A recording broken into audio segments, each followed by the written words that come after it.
So hello everyone, welcome to my YouTube channel, and we are starting a very fresh subject, surveying, or also called as geomatics.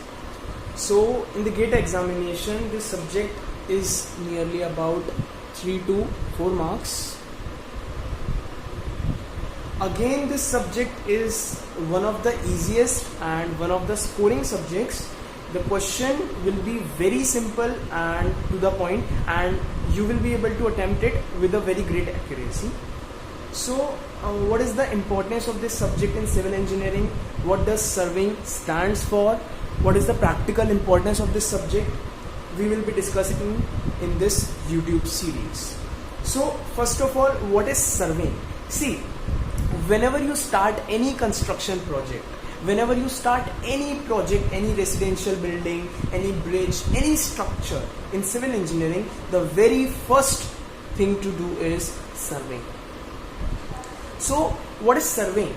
See, in surveying, this is a process which basically involves to locate the relative position of points on, below or above the earth. See, this is a definition in bookish language, but we must know that what this definition actually means, or what this definition wanna say.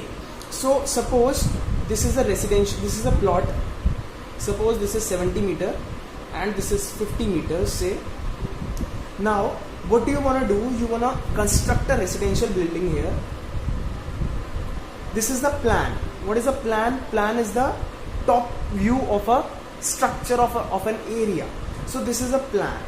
This is a 70 by 50 meters plot, and you want to construct a house here, or you want to construct a G+1 building, suppose. Now what you have to do is, first of all, you have to do a reconnaissance survey, and then you have to do a detailed survey.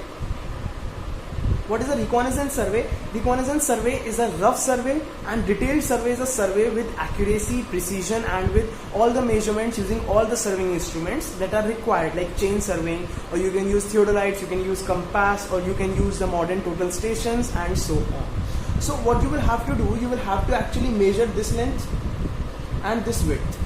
So this will be accomplished using chain and tape.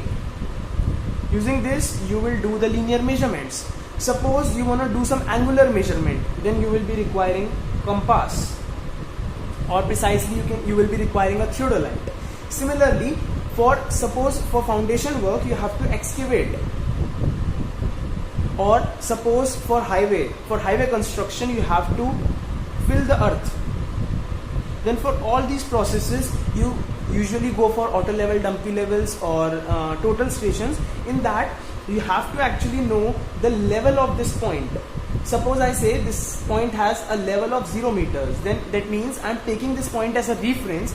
Then according to this reference, I will decide using the total station that what is the level of this point. Suppose this is 0.1 meters plus, then this means this point is 100 centimeters over this point. Similarly, with respect to this point, we can calculate the level of this point and level of this point. Then according to all these levels, we can do the excavation work as per our requirements. So this is the work that surveying usually does.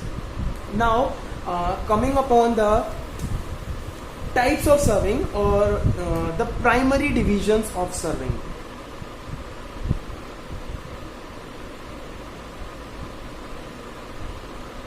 So there are two primary divisions of survey.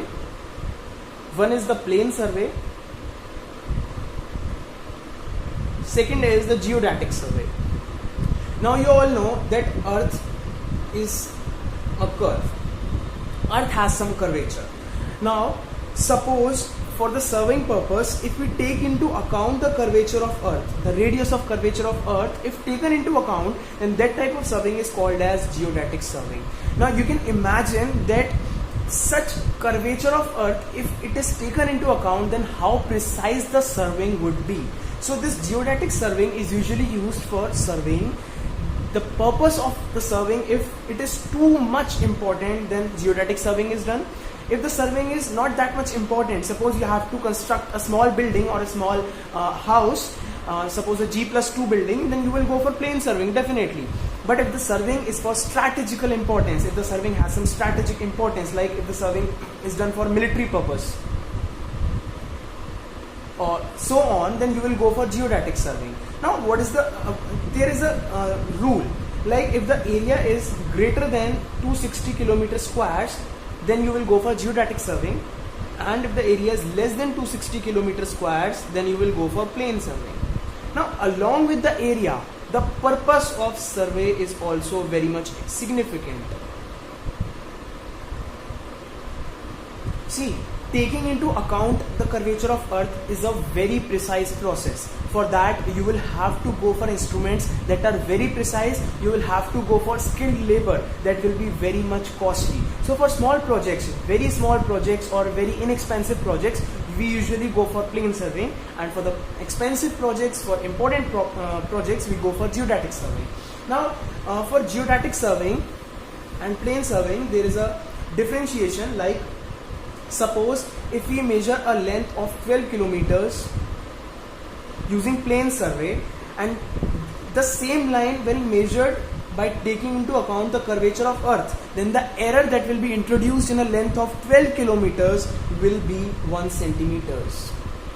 Similarly, if we go for triangulation, and suppose if we have measured this triangle and these interior angles, like suppose this interior angles are x, y and z, and suppose whatever is the value of x, y and z, this is nearly equal to 180 degree. Now, if we go for geodetic surveying by taking into account the curvature of Earth, then the error in this measured angles will be almost equal to 1 second. So you can imagine that this much is the error. So you can neglect the radius of curvature of Earth if you are going for small projects. Now see, for the purpose of GATE examination, the classification of survey is not that significant. So I am not going into the depth of that topic. I will be only enlisting out the major classifications of the surveying. Now going for classification of survey.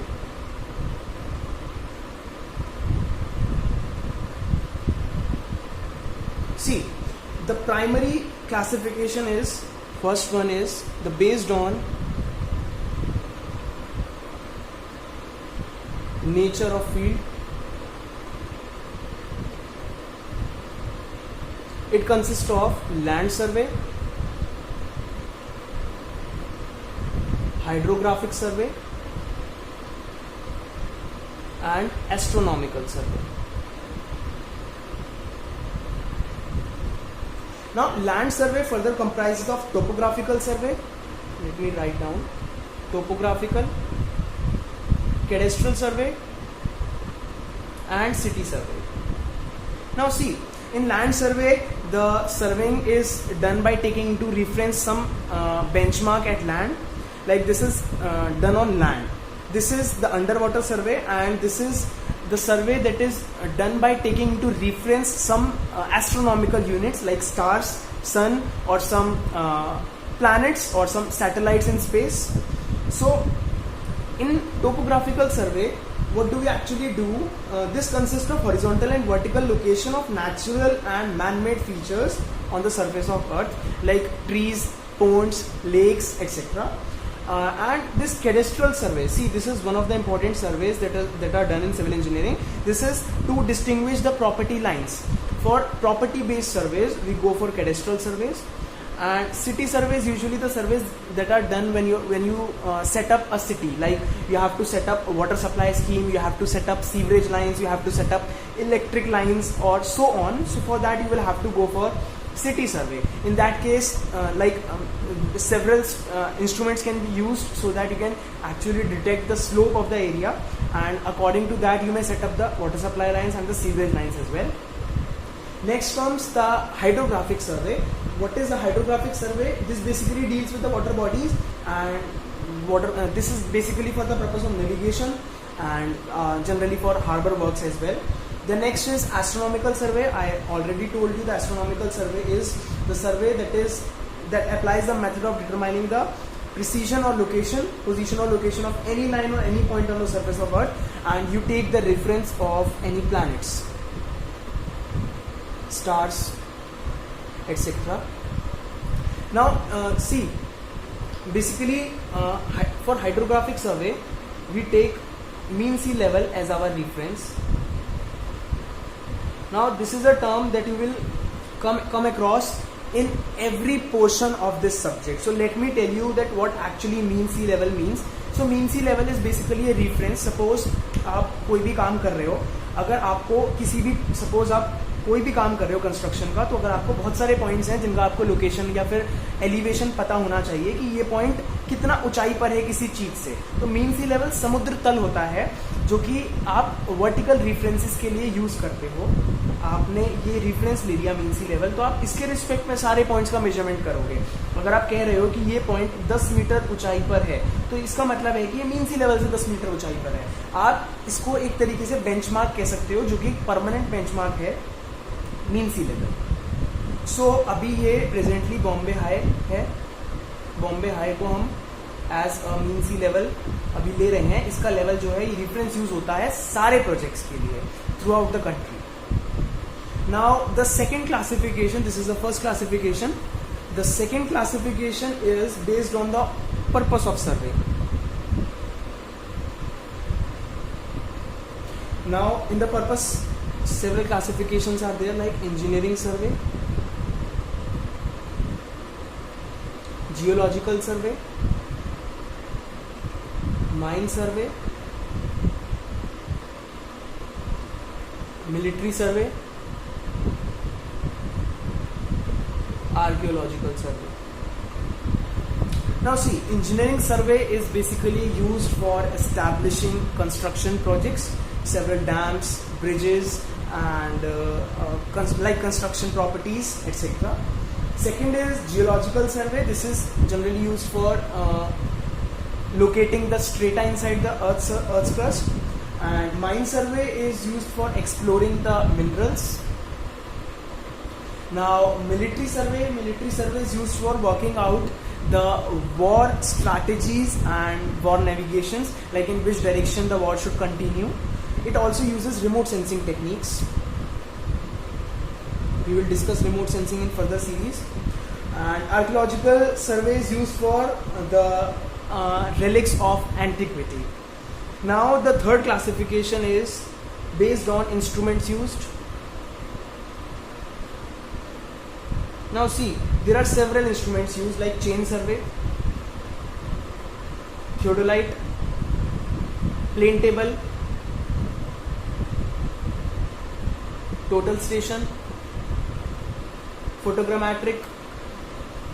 So we will not be discussing all these classifications in this video, since every classification has a separate YouTube video. So you can check out the further video lectures for detail of each of these surveys.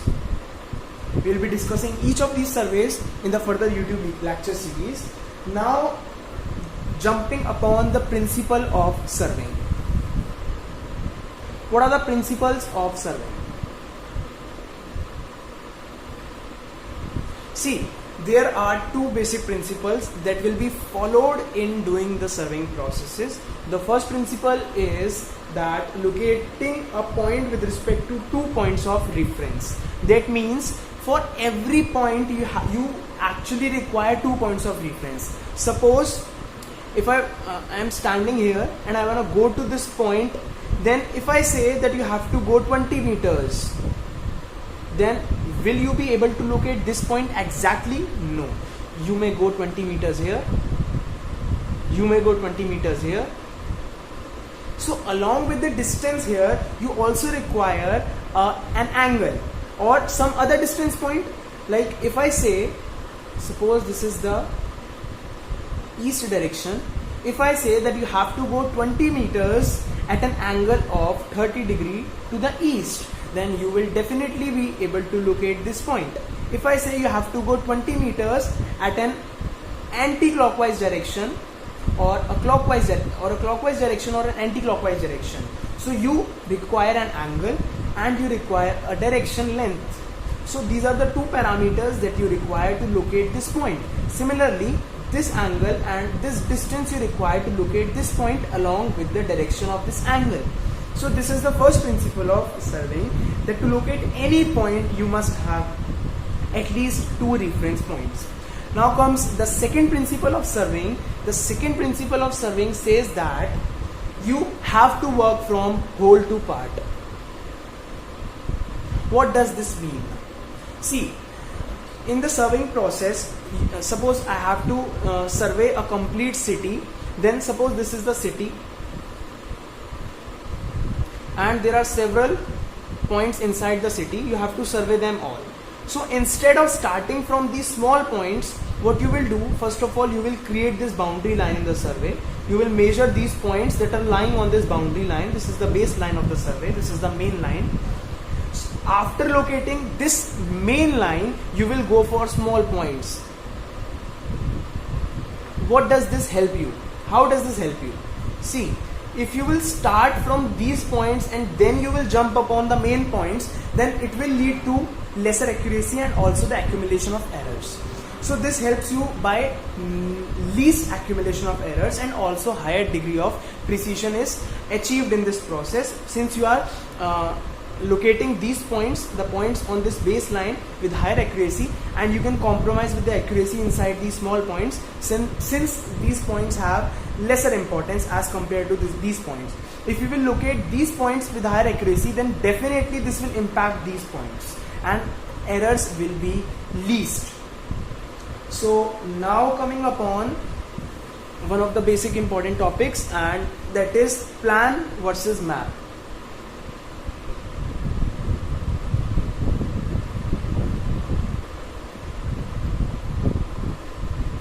Now see, you all are aware that what is a map. You might have seen geological maps, geographical maps, like you might have seen the world map, or you might have seen the country maps of India or Pakistan or China and so on. So the difference in the plan and a map, see, both are the top views. This generally shows the boundaries, rivers, etc. and several other topographical features. But see, plan is for a small area. This is done for large area. This is usually used to depict very large area like country or a world or a city or a state.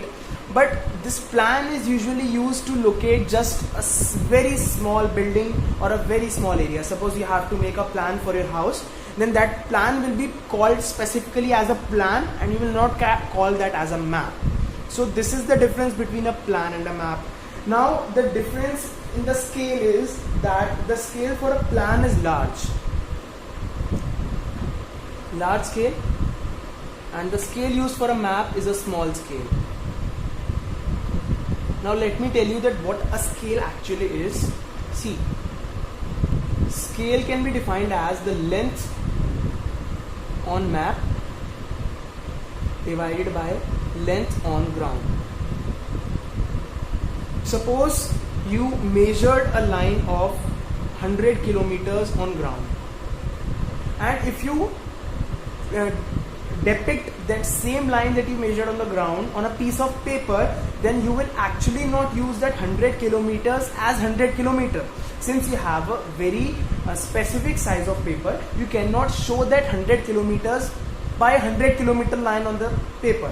So what you will use is, suppose you will use 10 kilometers equals to 1 centimeter. You will make 10 kilometer as 1 centimeter. Suppose this is a piece of paper, and if you will draw a line of 1 centimeter, then that 1 centimeter line on a piece of paper will represent a 10 kilometer line on the same ground. Now if I go for like 0.5 centimeter line on a piece of paper, then what it will show? It will show a 5 kilometer line on the ground. So this is a scale. That means 1 centimeter upon 100 kilometer is the scale.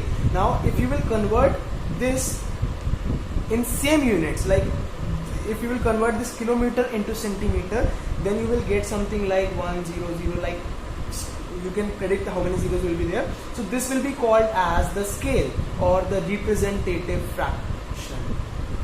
This is called as the RF. Now since you are suppose you have two papers, on one you have to prepare a plan, on one you have to prepare a map. The map will have lines about 1 lakh kilometers, but a plan will have maximum range of suppose 10 kilometers. Then for 10 kilometer you will use a large value to depict, but for that 1 lakh kilometer you will use a small value to depict, because since you have to incorporate that large amount of area in the piece of paper. So इसके लिए आपको जो scale use करना पड़ेगा plan के लिए, वो आपको ज्यादा बड़ा स्केल यूज करना पड़ेगा, और मैप के लिए जो आपको स्केल यूज करना पड़ेगा वो बहुत छोटा स्केल यूज करना पड़ेगा. आप 1 लाख किलोमीटर को 1 सेंटीमीटर से दिखा पाओगे, क्योंकि आपको बहुत ज्यादा एरिया इनकॉर्पोरेट करना है उसमें. लेकिन प्लान में आपको एक छोटा सा एरिया इनकॉर्पोरेट करना है, तो आप अगर एक बड़ी वैल्यू को भी एक छोटी वैल्यू से दिखा दोगे कोई ज्यादा अंतर नहीं पड़ेगा. तो इसलिए प्लान का जो स्केल होता है वो बड़ा होता है, और मैप का जो स्केल होता है वो छोटा होता है. एक और डिफरेंशिएशन इन दोनों में ये है कि प्लान में आप डिटेल्स ज्यादा दे पाते हो. अगर आप एक हाउस का प्लान बना रहे हो तो आप उसमें एक छोटी छोटी डिटेल दे दोगे कि मेरा डोर यहाँ पर है, मेरा बाउंड्री वॉल है, और यहाँ स्टेयरकेस जा रहे हैं इस तरीके से. लेकिन मैप में ये सारी चीजें शो नहीं होंगी. अगर आप इंडिया का मैप देखो तो आपको प्रिसाइजली एक एक लोकेशन नहीं मिलेगी वहां पर कि एक एक चीज ऐसी ऐसी है. आपको स्टेट की बाउंड्रीज दिख जाएंगी, आपको डिस्ट्रिक्ट की बाउंड्रीज दिख जाएंगी, आपको रिवर मैप में रिवर्स की डिटेल्स दिख जाएंगी. बट आपको बहुत इन डेप्थ डिटेल्स चाहिए तो you will go for plan, you will not go for map. फिर वही बात आ जाती है, अगर आप मैप के लिए जा रहे हो तो फिर आपको ज्यादा एरिया चाहिए होगा, तो अगर एरिया ज्यादा होगा तभी वो मैप कहलाएगा. So these are the basic differentiation between the plan and a map.